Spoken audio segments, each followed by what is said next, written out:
Krishma, welcome to the Disenfranchised. How are you doing today? Good, thank you, Ed. Good, thank you. How are you?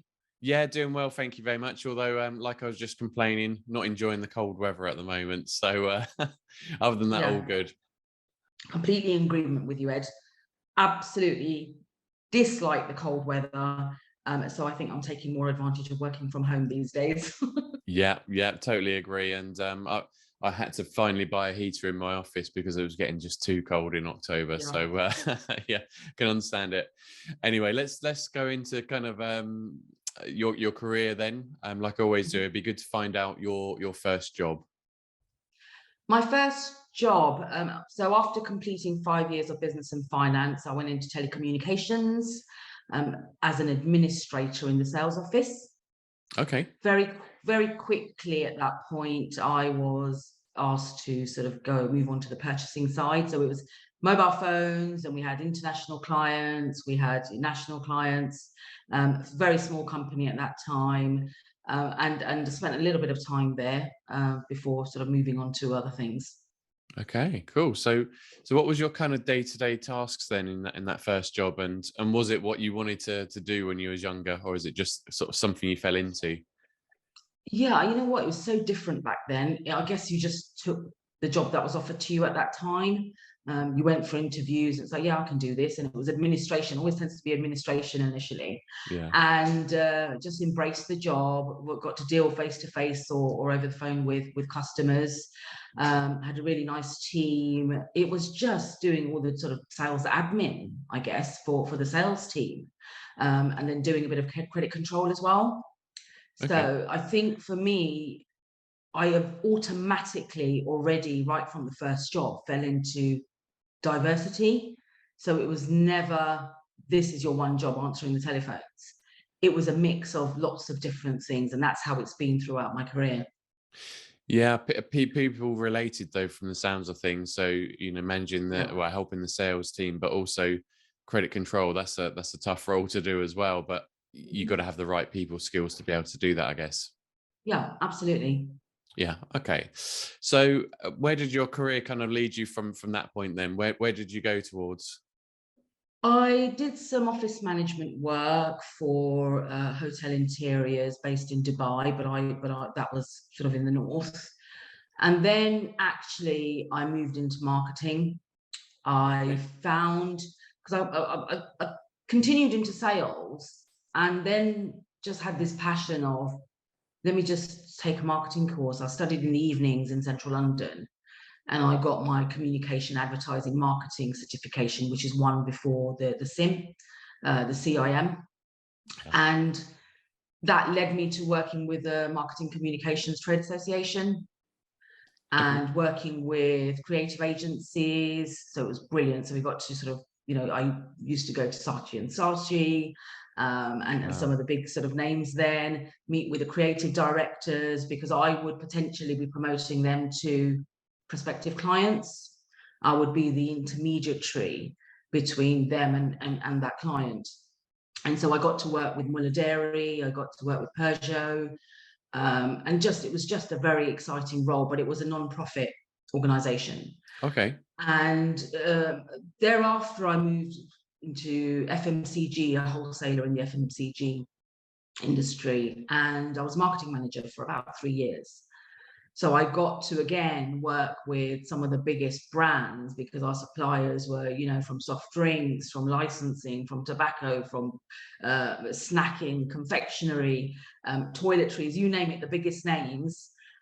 So I used to work with them because it was content for our brochures and organizing trade events and things like that. So that was quite interesting. So I did enjoy the event side of things as well. So I started sort of almost building a complete diverse skill set, if you'd like, Yeah. from sales, office management, and then moving into marketing, and thereafter moving into almost a sales business development role in franchise. Okay. So, yeah. So it sounds quite exciting, that world. All those big brand names that you mentioned there. it conjures up pictures in most people's minds of, you're just coming up with these great slogans and pitching them, and it's all quite good fun and maybe meeting famous people, but I guess there's a lot of hard work that goes into it, really, isn't there? Yeah, a lot of deadlines. When you're working in marketing, you're working towards deadlines. If you're putting together events, and I think the events thing was, I think back then was when I started seeing a really proactive side to myself, and I just thought, I want to do something. Let's throw together a trade event. Little did I realise that it was the first trade event in that company's 25-year history. Oh, wow. That sort of really hit high records in terms of turnover. And I didn't know. It was just something I thought, hey, I'll do this. I'll just ring up, Coca-Cola and all these brands and ask them to sort of pitch in and come in and sort of come in on the day and put some offers in, and then sort of promoted it to our trades customers. And it was a fantastic day. And I was recognized for it, obviously, but at that time it was just for me. Yeah. Just being proactive and doing something a bit fun and different. And I suggested it and they said, absolutely, go for it. Yeah, that's pretty cool. That's good you had the freedom to be able to do that. And it's that that proactive element that a lot of people don't have in careers, do they? They kind of just do what they're told or mill along, just kind of doing the same things over and over again. But it's those proactive pieces where you go out there and create something that actually has the biggest impact. So I guess this is starting to build a picture of what you're like and fits in well with what you do today, which I already know, of course. But you mentioned their franchising is kind of the next step then for you. You moved into that world. So how did you find it, and did you know about franchising beforehand?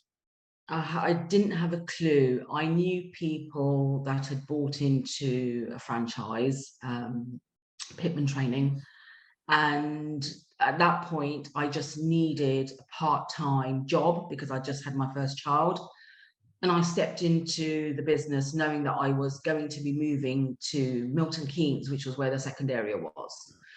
So they had 2 territories, and so I trained up initially in Harrow as sales, a little bit of business development as well, and it was selling training courses.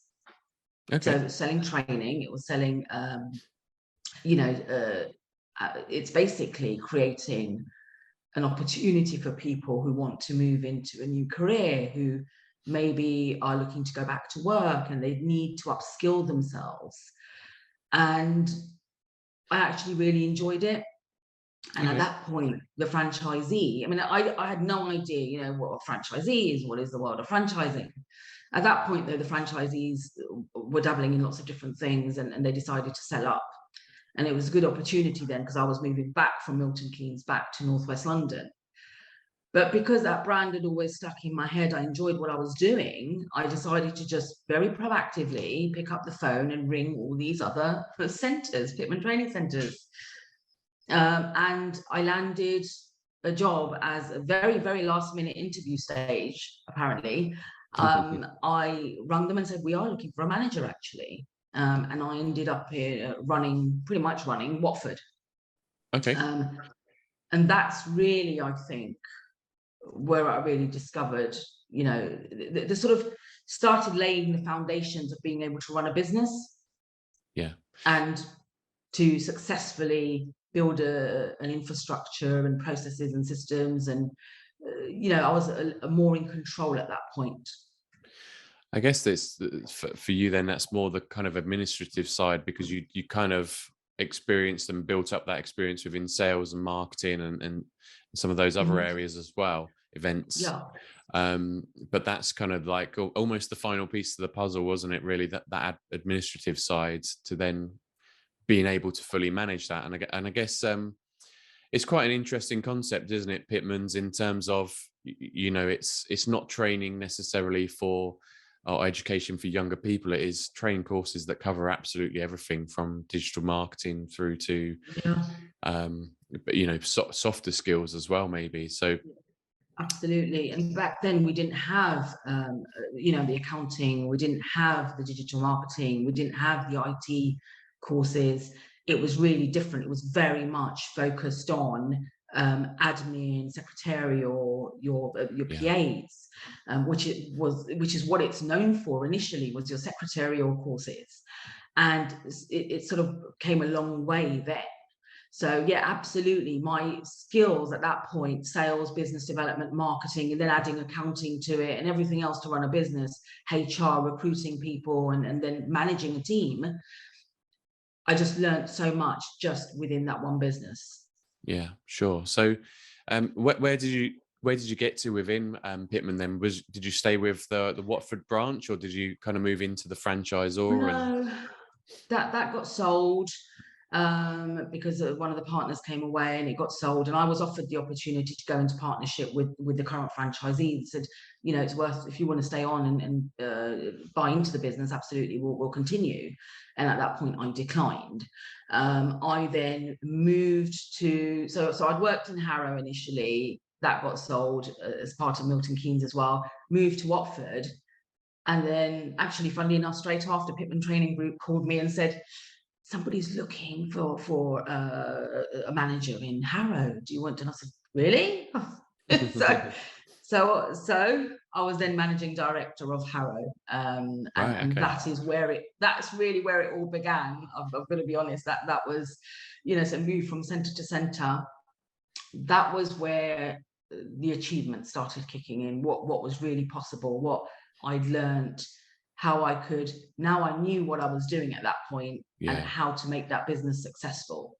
And it was achievement upon achievement as a team. And I think that's really where I am. I think a lot of what I do today is because of Pitman Training. Okay. Because of what I learned being on franchisee side, having control of those businesses, just being handed the key. Here you go, here's the key. Run it for us.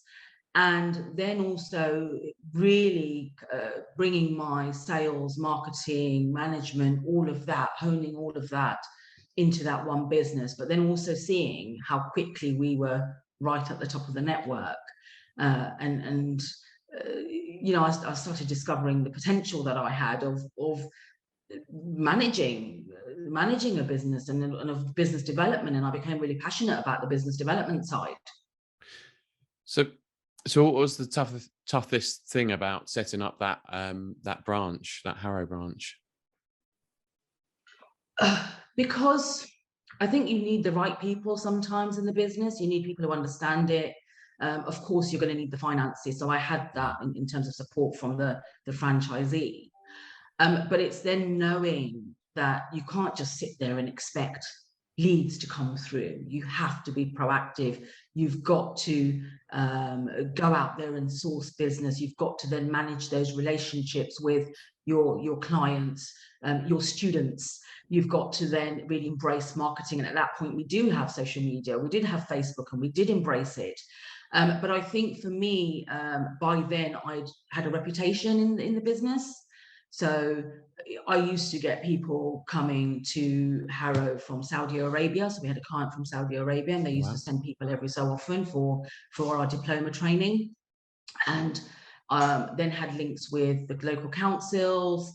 I had other colleges sort of saying that, look, we'll fund this if you want to, your reputation. And that was all through to reputation, and some elements of funding, which for me was a bonus rather than that's where you're going to make your money from. Funding is always a bonus because you never know when it's there, you never know when it's gone. And actually just having an amazing team, just had such a great team, put together an amazing team, and they could just crack on and do all the bits that I was doing initially, for me to then manage those relationships, the top end sort of VIP relationships. But yeah, that with Harrow, that was probably where we were really recognized for being one of the fastest growing franchisees, the biggest teams, because we had our second site in Clapham around 10-11 months later, and then had a obviously extended team from that. But then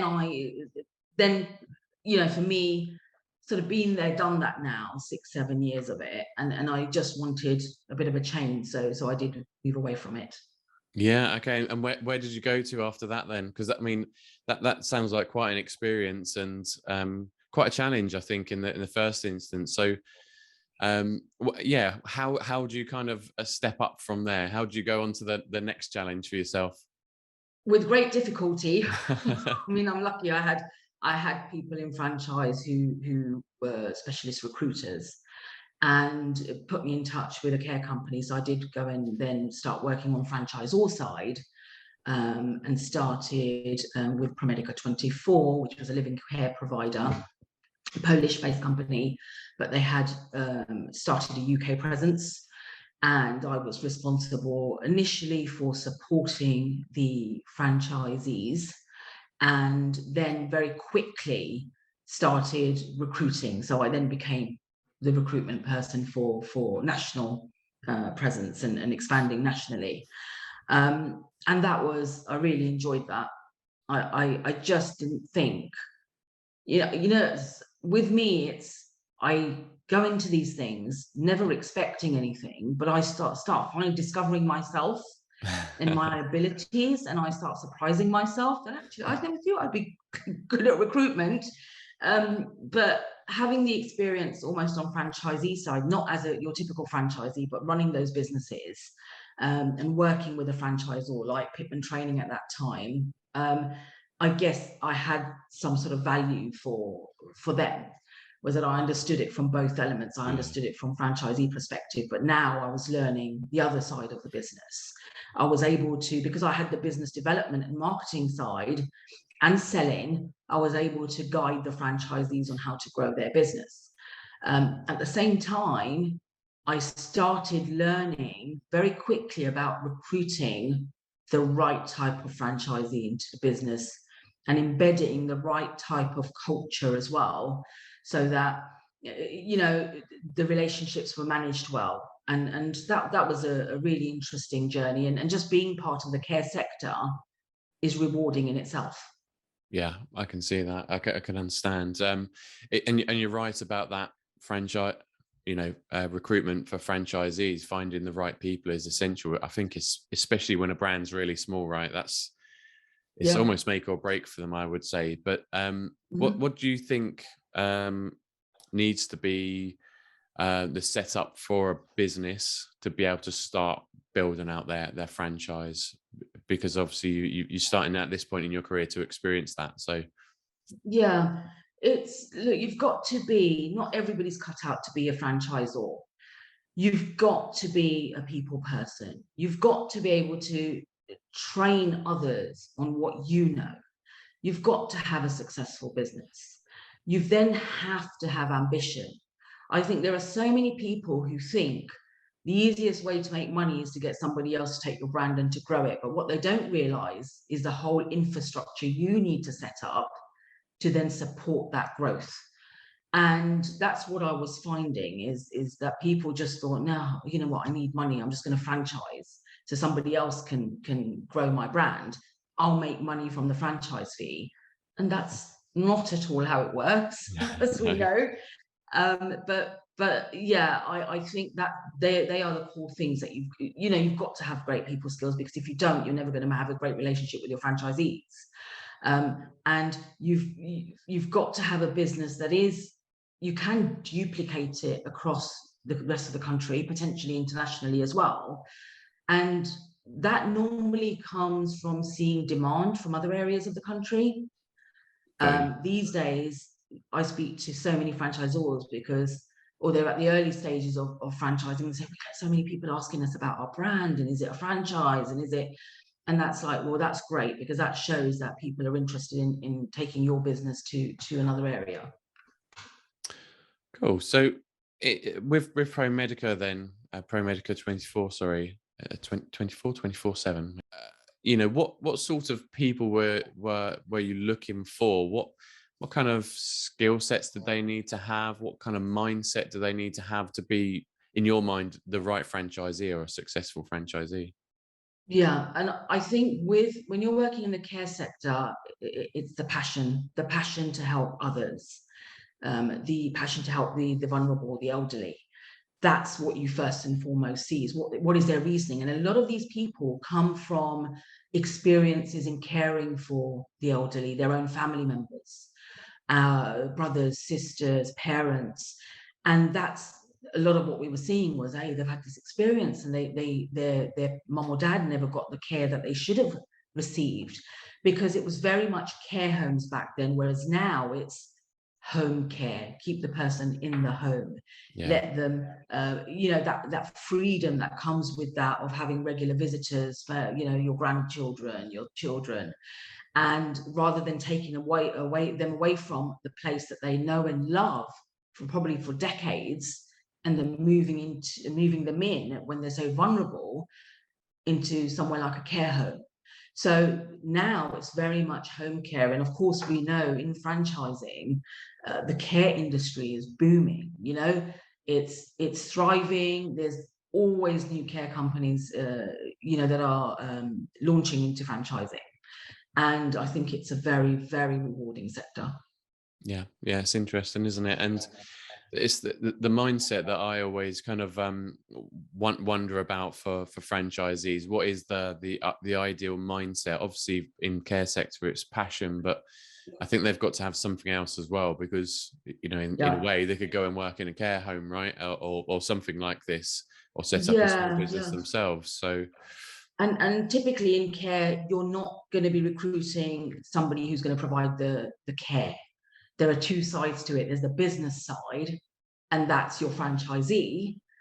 And then there's the care side. So you've got your caregivers, your care manager, because your care manager is the most important person in a care business. You could be sitting on the sidelines and you're number crunching, thinking of the next sort of ideas in terms of developing your business, building relationships with the NHS and the councils and so forth, because there's a really big business development piece there that goes with it. But this is all to do with reputation. This is all to do with what we call person-centered care in the industry, is really putting that individual's needs first. Yeah. Okay, that's interesting. So after Pro Medica 24, then where did your career go? Looking at your LinkedIn profile, we're starting to move into the point where perhaps you're becoming self-employed and setting up your own businesses, right?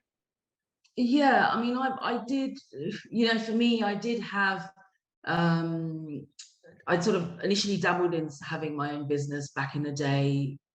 I did sort of the kiddie sort of thing. As Usborne Books was something, that was more your multi-level marketing, where you sort of have somebody above you and then they're taking on people underneath, and it was like a pyramid scheme. It took a lot of time away from my family, because you were always weekends and setting up at events and things like that. So that was just something very small. I tried it, that was the thing. And then I also had a jewelry business in Hertfordshire. I had a shop. It was like crystal jewelry, that sort of thing. And then the recession had hit in 2006.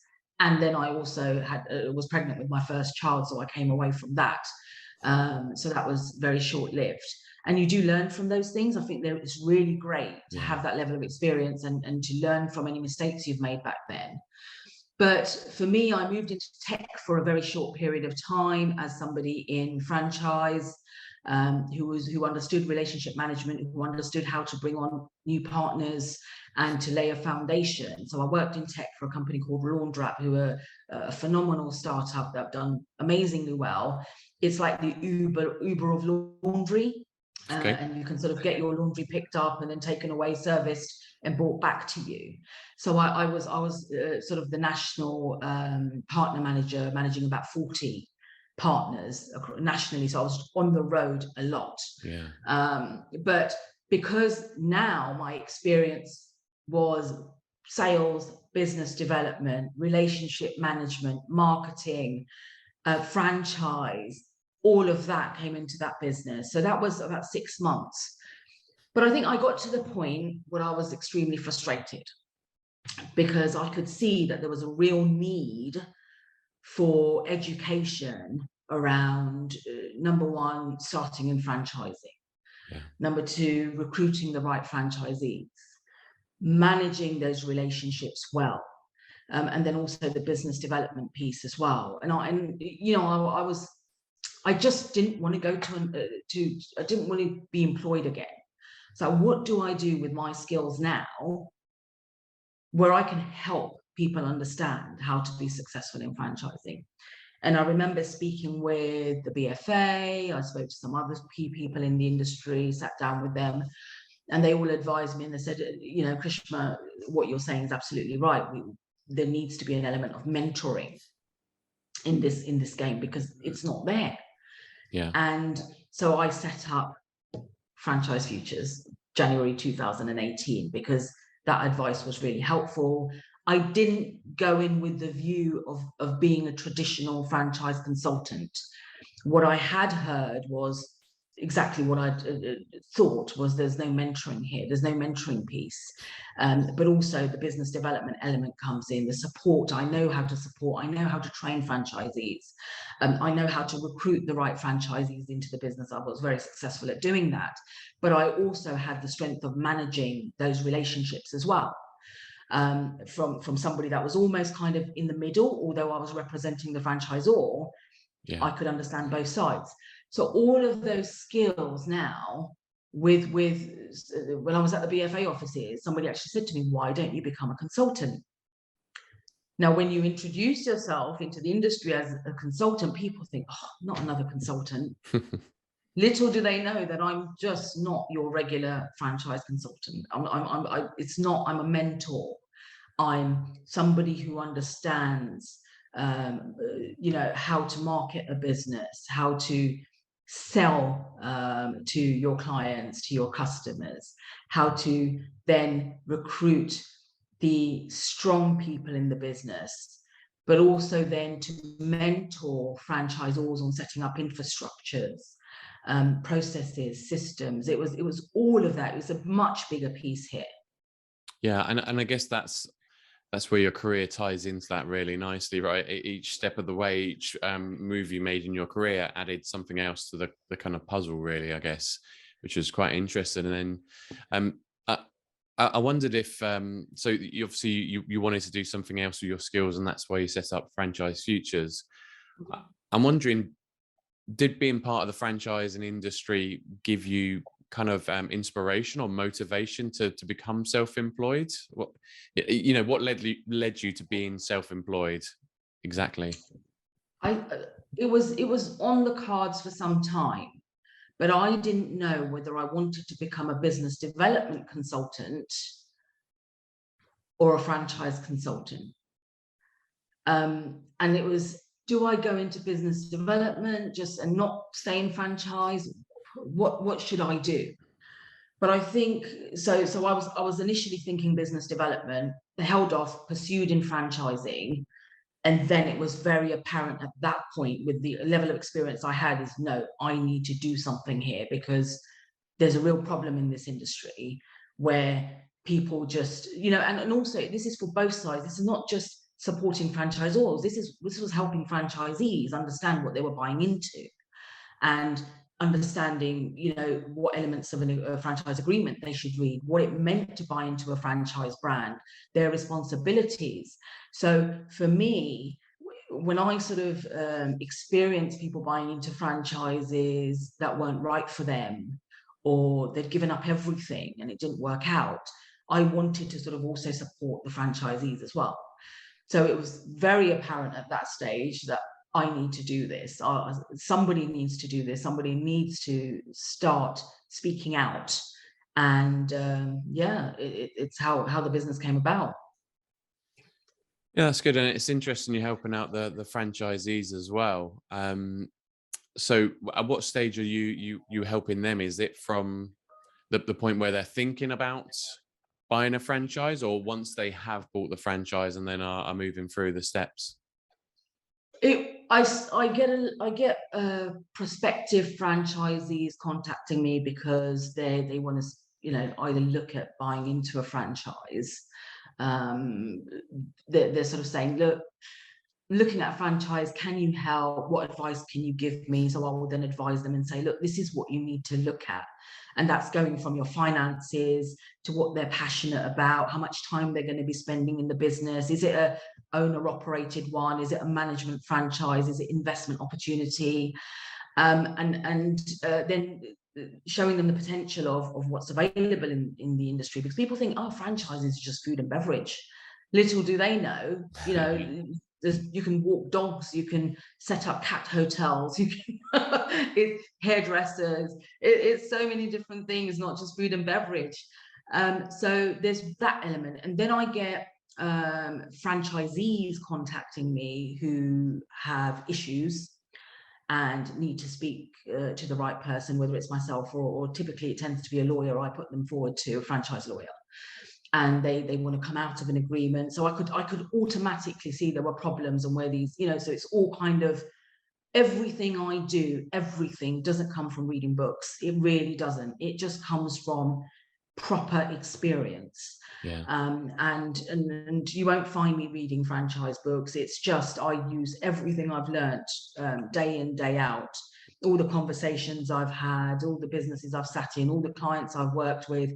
Every little element of it builds up to where I am today, and the level of experience I have to make sure both franchisee and franchisor are successful. Yeah, so it's good that you're doing that for both sides, and I can see how your career ties into that really nicely. But I wanted to ask you if there was a common reason why franchisees fail. I mean, you've probably seen plenty of people over the years and plenty of franchise brands, but have you seen any common themes as to why franchisees perhaps fail? Different reasons. I think majority of them because they expect too much from the franchisor. As I sort of said before about when I was at Pitman Training, you can't just sit there and expect business to land in your lap. You've got to go out and source it. And if you've bought into a franchise with your eyes closed, I mean, certainly if you haven't read the agreement properly and you haven't even had it checked by a lawyer, that just shows you already don't know what you're buying into. You've got to, in majority of cases, have to build your area, build the brand awareness within your exclusive territory. So your job is then to take the learnings as a franchisee from the franchisor to go out and then to develop your business. And I think many fail to deliver on that. I think others have failed because I think the franchisor hadn't set up the business. I mean, I've walked into businesses where, you know, franchisees are making no money. Yeah. And that to me is a huge issue, because clearly that level of mentoring and consulting was not there for the franchisor.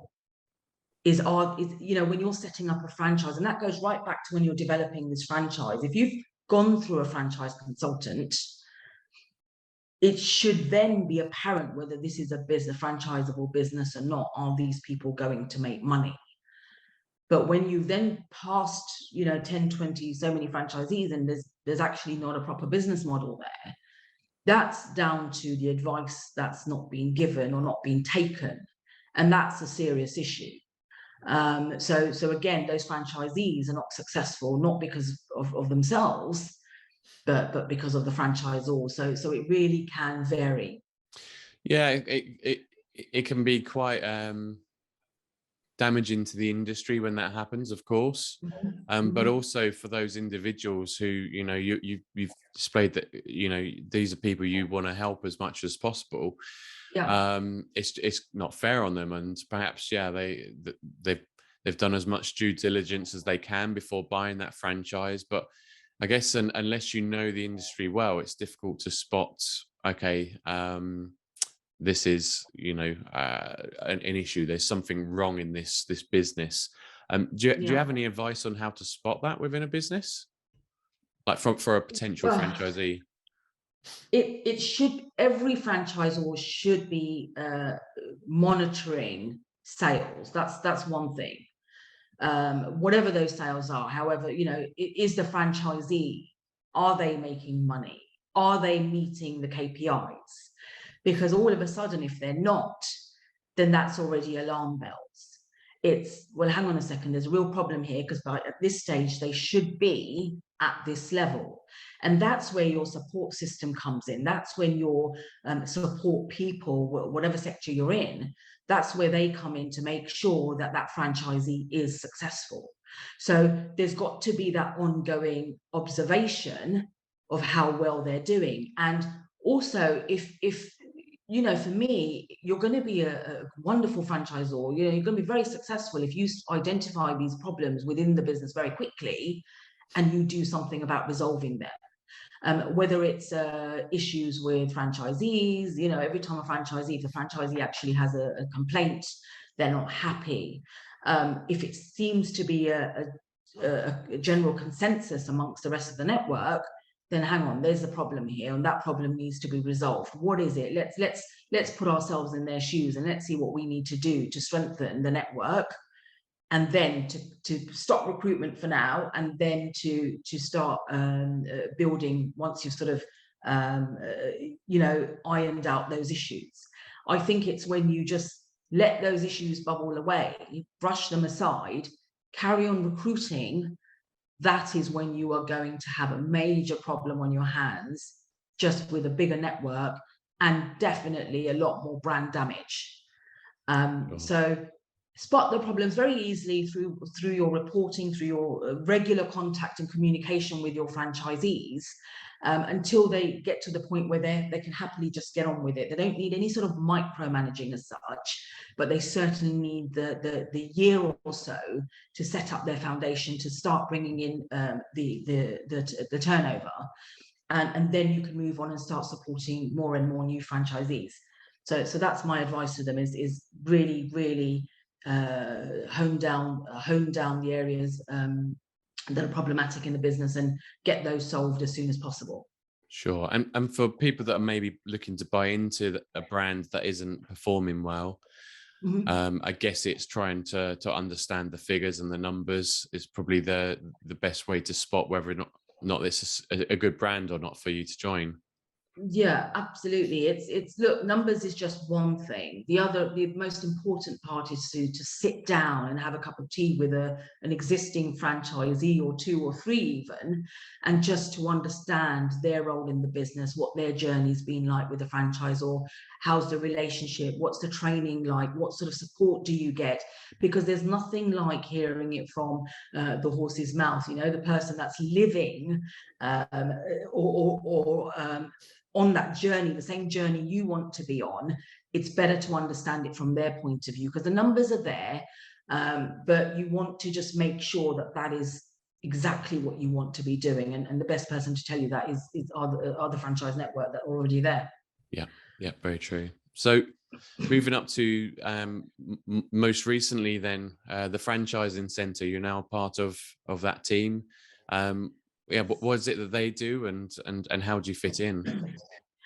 Actually, funnily enough, the franchising center, the previous chairman of the franchising center, approached me about 6 weeks after I launched Franchise Futures.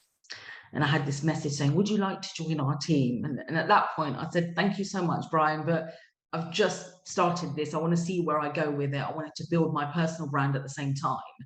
So I had that connection back from 2018. However, because I know Brian had said to me, look, it could be a really lonely game. And around August sort of 2019, I started thinking it is very lonely, actually. It is really lonely to have your own business, especially as a sole trader. So, of course, I then reached out again, because I could see that one of the other members of the team, Doug, was sort of scoping me out, and I thought, I'll scope him out. And I just said to him, look, Doug, Brian approached me back in January 2018. Let's now talk. And we got talking. And initially, I think one of my other challenges was being accepted as a consultant, because I was constantly being told by other people that it's very much a male orientated, the consultancy world. I was, not only am I female, but I'm also Asian as well. How would people perceive me? So that was a real challenge for me. But knowing that a consultancy like the Franchising Centre, who are a leading franchise consultancy across the UK and Europe, they're forward thinking, they're award-winning. They've got some of the best people in the business, you know, as consultants within the company. But how are they going to take somebody like me? Because I'm quite sort of outspoken, I'm quite strong-minded. I come from really negative experiences, but I'm also, in a sense, I was seen as disruptive. And I know you had Vicky Mittman on recently, and it was Vicky. I had lunch with Vicky at one of the Excel shows, or it was one of the franchise shows, and she said, "You're very disruptive, but in a good way." Yeah. You know, you're disrupting the internet, and you're really sort of shouting about the issues and things like that. And you know, as I said, I set out to be the non-traditional consultant. But then it was, you know, Doug and I, when we spoke, the first thing I said is, look, I don't want to tread on people's toes. I'm not your traditional consultant. I want to do something different. I want to be a mentor. I want to provide hands-on support so that all of the experience I have can be encompassed into a franchisor's business. Somebody can take somebody like me on, and they will have a mentor, a consultant, somebody who understands marketing, business development, all of the things we've talked about. Yeah. And the synergy between Doug and I, it was amazing. So very quickly, I joined their team, but the pandemic just delayed it. It delayed it by over a year. So I've been in the business a year now. Yeah. And I went in to set up a whole division, which was a support division, support mentoring, so that consultants like myself could come in and provide a whole new level of advice to franchisors. Yeah, that's great. And I've seen you've been doing quite a bit of work with Street Greek recently as well, helping up with their social media and spreading the word on their brand. And I love Greek food, so I'm going to be finding them at some point soon. I think they're a Franchise Futures client, so I was recommended to them. I think they'd had some negative experiences in the industry, and for me, when I was introduced to Christina, who's the co-founder of Street Greek, automatically we hit it off because we had the same sort of ethics and values, and we're both very sort of creative. We both have the same passion. And for me, I have a real love of food and beverage. So one of the key sectors that I focus on right now is food and beverage. So I'm now sort of heading up the recruitment and taking the brand into the franchise market. So we've gone through the pilot phase, relaunched it now, bringing in, again, a whole new level of investor into the business. But it is an awesome brand. And for me, that's another area that's really important to me, is branding. Yeah. It was immediately, because I've been watching the hospitality industry for some time, and I know a lot of the guys who own these big franchise brands out there, and I was so passionate about it, and I wanted to move into hospitality. And with Street Greek, it's one of the brands that I saw that I just thought, you know what, this is going to be an awesome brand. This is what we need in the industry. And automatically just really had a lot of synergy with the people in that business. So now I'm franchise consultant, but also laying the foundations, or relaying the foundations, for franchising. We launched 1st of October. I think 2022 is going to be a very strong year for the brand. We've got some exciting news coming up. I just announced yesterday that Camden is the next location we are launching, franchise location we are launching. But I'm having some very interesting conversations at the moment with multi-unit franchisees. Nice. And to see that people who have got the biggest brands in franchising are now looking at Street Greek, that just says it all. That for us is a really big positive, and it gives us the push to sort of really drive this. But I'm also, as part of the franchising centre, as a pilot, a franchise consultant and mentor for eDivert. So eDivert, it's virtual services for customer service and marketing. So it's your, live chats, telephone answering services, administrative services. So I'm working with a group of franchisees, and this is, again, now the mentoring bit really comes in, because I'm mentoring the franchisor on infrastructure, challenges, and they've got somebody to talk to. But I'm also mentoring the new franchisees that come into the business on business development. As part of that, confidence building comes into it, really building their confidence in the way they pitch the business and grow their business. So that's proving to be very successful. Yeah, great. Sounds like plenty of work for you to be getting on with, and I'm conscious of using up too much of your time. So I have a few questions that I want to dive into now, which are the standard ones I always ask. And the first one of those is, what fun, strange, or weird stories may you have had in your career that you're happy to share with us, of course? Yeah, I think because I've had such a challenging career, especially when it comes to franchising, for me, the fun time, I don't have a particular funny story. I know for me it was there was a lot of fun times when I was with Pitman Training, just being able to, I didn't have like that control. I wasn't micromanaged, so we were able to have a lot of fun with the brand and to get creative with it, and to sort of run events and things that other people weren't doing, and we easily sort of got recognized for. Had a lot of fun there. But I think what I always go back to when I just think about where I am now is how I nearly didn't pursue with franchising. I really was at one point so fed up I wanted to move out of the industry, and I moved into tech at that point. Little did I realize it was so close to franchising what I was doing. That I kind of sort of said to everybody, oh, I'm kind of leaving franchising, and it was like, oh no, Krishma. But actually, I just didn't realize how close it was to what I already knew and what I was doing, that it brought me back into franchising. But also one of the things was with Pitman Training and Watford, going back to Watford at that point, the franchisee who still is the connection of mine, and we do now and again sort of touch base, was how I turned down that job. Even though I was looking for the job, I actually turned it down because I thought, oh, this seems really challenging. I've got this team to manage. I really need to come into this business and completely get the jeans on and get the gloves on and really sort of sort this place out. There's going to be a real challenge. How am I going to do this? And I actually turned it down, but I was pursued to actually take it on because I kept, please Krishma, we feel that you're right for this job. The brand.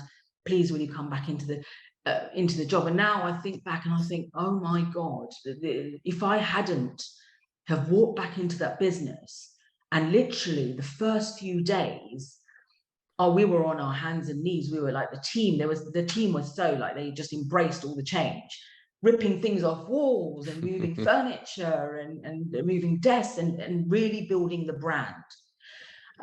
So that was, I always look back and I always think, isn't it funny how everything happens for a reason, I believe. Yeah. And I think I'm on this journey so that I can help more and more franchisors and franchisees. And I now really believe that. I think that's cool. I think that's really good mission to have in life. So throughout your career then, have you had any proud or inspiring moments, or which ones have stuck out the most for you? For me, look, I never expected very quickly to have the achievements under my belt that I have. I never sort of sit there going, oh, look, I've done this, I've been recognized for this and the awards and that's never. Everything that I've achieved has happened just out of passion or just working hard. All the opportunities I got right at the beginning of Franchise Futures, which was going on to LBC Radio speaking. I went to Downing Street. I've written in books. I've done talks for NatWest, and all these things. People approached me about these things. I never went out looking to do any of this. It was, Krishma, do you want to come onto the radio? And I was like, are you kidding? I just, I wasn't that confident back then. And that was, I think, a lot to do with because I felt, just like I said, as a female, I just, and somebody, having to live up to the expectations of other consultants probably that are really well recognized. I always felt it was quite challenging. So to have those opportunities was amazing, because that really helped build my profile. So I'm really proud of all those things I've done. And my proudest, when I'm most proudest, is when I see the people I'm helping develop, whether it's the companies, whether it's the people. That's when I am most proudest. The most inspirational for me are all those people out there in the care industry, helping the vulnerable, whether it's children, helping people with disadvantages such as disabilities. For me, they are all the inspiration. They're all people who really deserve a round of applause, because it's a tough gig. And I think people like that inspire me. I judge awards, so I get to see a lot of, I'm inspired by a lot of work that people are doing. And I think, wow, you know, that's just credible. And to me, that's inspiring. So there's so many people that I would applaud. And that for me is, you know, if you yourself are helping somebody else, that's inspirational, and they should be proud of what they do. So yeah. Yeah, great stuff. And finally, my last question for you is, if somebody is listening to this and they're thinking about buying a franchise, what would be the one most important piece of advice you would give to them? I always go back to, I think when you start a business, everything starts with passion. It really does. Well, you know, you're going to give your all to something if you are passionate. What sectors are you passionate about? Is it care? Is it working with kids? This is what you need to sort of think about. Is it food and beverage? You've got to look at what you're passionate about. What is going to make you get out of bed in the morning? What is going to make you persevere towards being successful because you just love what you do? And I think that is the core to any person, any person that's going to be successful, any business that's going to be successful, all starts with passion. Yeah, fantastic. Krishma, thank you so much for sharing passionately your journey and your career with us. And thank you very much for all the advice you've given throughout this episode as well. So thank you, and have a great day. Thank you so much, Ed, for having me. Thank you. No worries.